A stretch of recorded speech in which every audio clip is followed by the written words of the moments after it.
solemn faces in the Barcelona camp. Vinicius Jr. has just been, unsurprisingly, named as the man of the match, Macca. Yeah, given the MVP award. Rightly so. Don't get many hat-tricks, do you, in Super Cup finals, but he certainly deserved it. He looked very... I don't know how they're going to get that trophy on the plane, Naomi, and it's a big one, that, isn't it? You're going to have to be strong, Danny Carvajal, to lift that. Yeah, what about the excess baggage for that? But I think Barcelona do want to get home as well, don't they? The next assignment for both of these clubs is next Thursday in the Copa del Rey. Real Madrid have to play away at Atletico Madrid in the Metropolitano. Given the game they had in the semi-final the other night, the 5-3 game, that'll be one to whet the appetite a little bit. And Barcelona, with their glum-looking president, Joan Laporta, trying to put a brave face on things. Is Xavi under a bit of pressure now? He will be. I don't think he should be, Ian, in my opinion.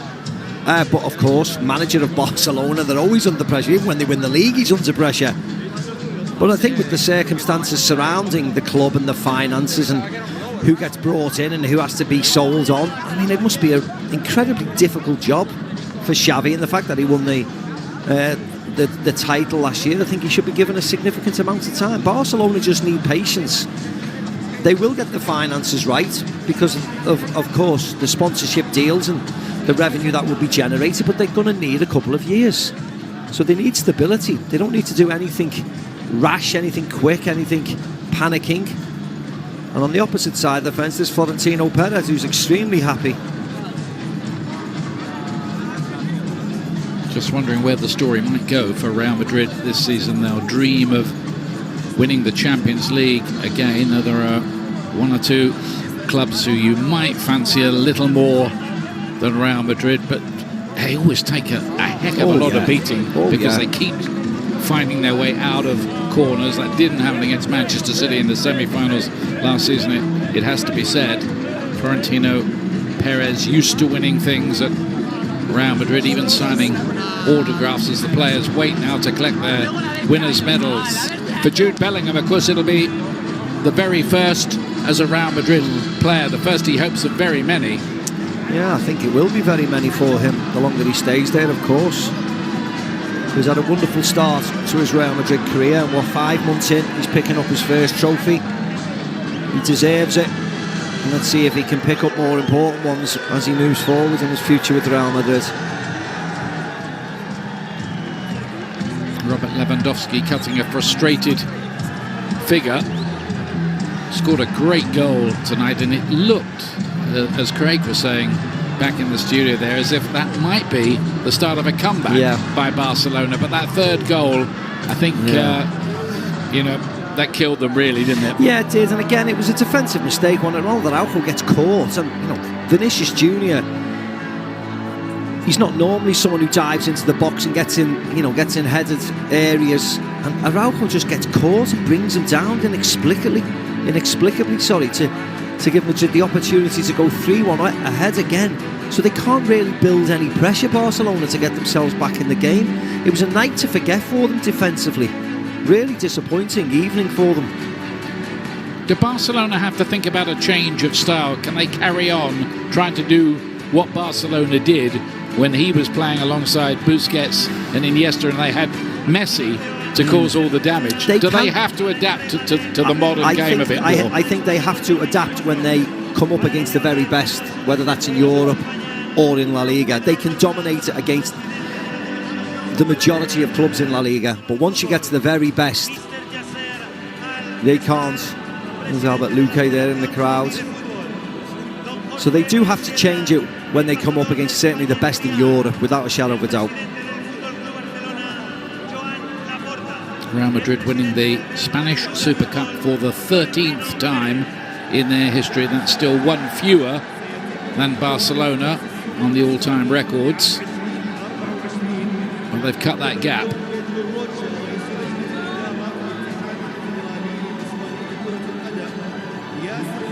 Real Madrid, I think it's fair to say, have moved on, haven't they, to a new era now. they found answers to how they play without Karim Benzema. Yes, they have. And, the big question was, what are they going to do with Casemiro, Modric and Kroos? And it's easy. They've done it.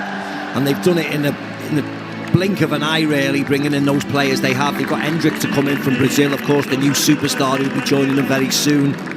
So they're forever moving forward, Real Madrid. Of course, the stadium's virtually finished now, so economically they're in a really good place.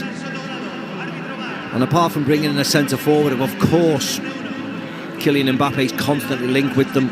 Alphonso Davies, the left-back, is constantly linked with them, and that won't be a great deal of money. Bringing Mbappe in would be, of course, even if he comes in on a free. But then that would be, the squad, I think, completely finished, and then that'll take them to another level if they can bring someone like Mbappe in.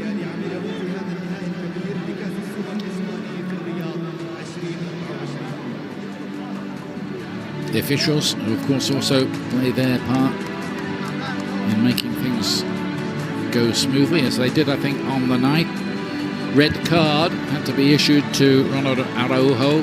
Was that a high enough hurdle for a second yellow? It was a silly challenge. Yes. When you're already on a yellow, absolutely. Isn't it? Yeah, and you're taking a chance, especially when there's a lot of frustrating challenges and barges into the backs and stuff.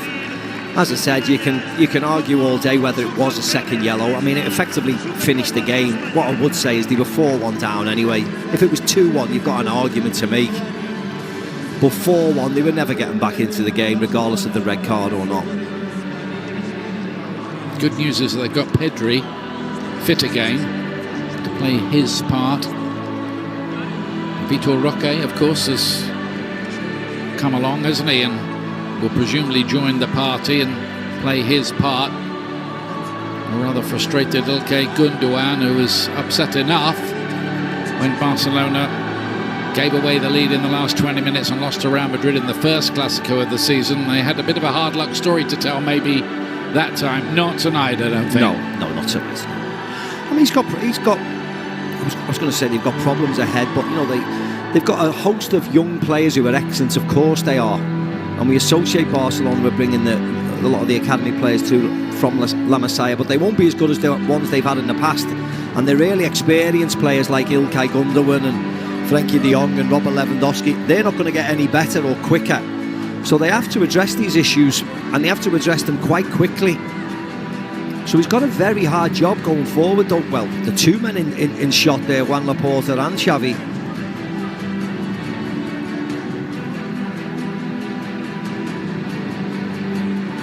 Fair to say they won't really relish those runners-up medals, not having won the thing a year ago and won La Liga splendidly last year. They've got to sort out that defence a little bit.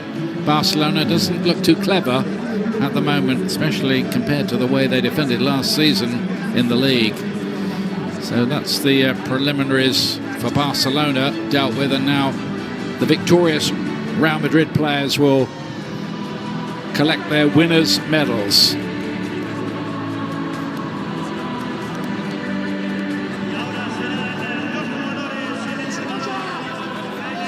Incidentally,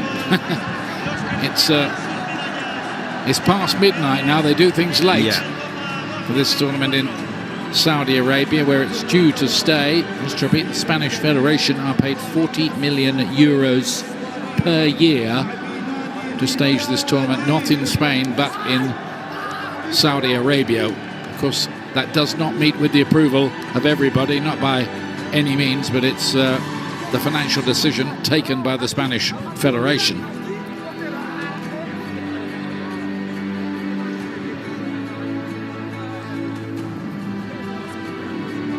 But the atmosphere was good, and over the last couple of years, I've got to say, I've been impressed by the intensity with which the four teams have approached this. It's much better than, say, the Community Shield in England, which does have the feel of being a glorified friendly. Yes. This doesn't. No, this is, of course, the fact that it's just after the winter break, the fact that it's in the middle of the season, as you rightly said, Ian, it's a full-on, high-intensity game. The Community Shield is a precursor to the league, isn't it? And everybody's getting the players ready for the first game of the season. So it has got a definitely different feel to it.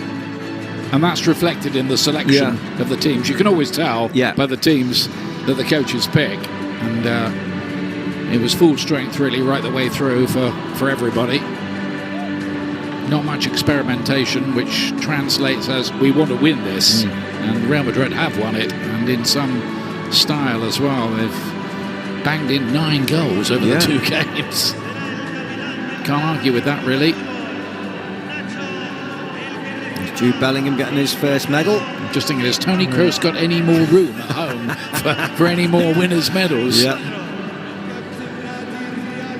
Handing over the trophy here to Nacho, born in Madrid. Fitting man to lift it, isn't he? That's the Spanish Super Cup.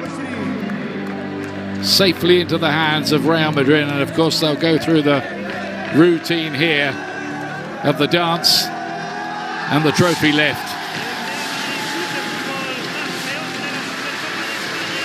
And this is a club who know how to do it, as you know. You've done it yourself over the time. And it's important for them. It might be the lesser trophy, of course, but it's still vitally important that they get silverware on the boards as soon as they can. The history of the club demands silverware every single year.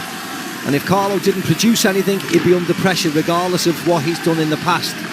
So it's important for Real Madrid to bring home the silverware and, of course, get one over on Barcelona, their eternal rivals, really, in Spain.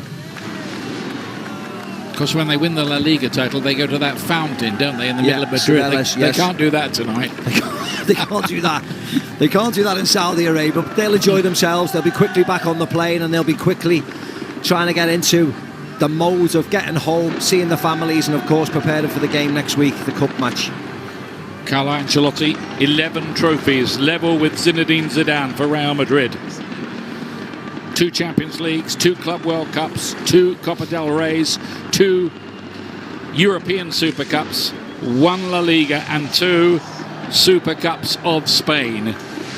The boys from Brazil did it tonight, really, for them. Vinicius Jr. with a hat-trick, Rodrigo with another one. Barcelona really blown away. Real Madrid picking up the first Spanish silverware of the season, the Super Cup, and deservedly.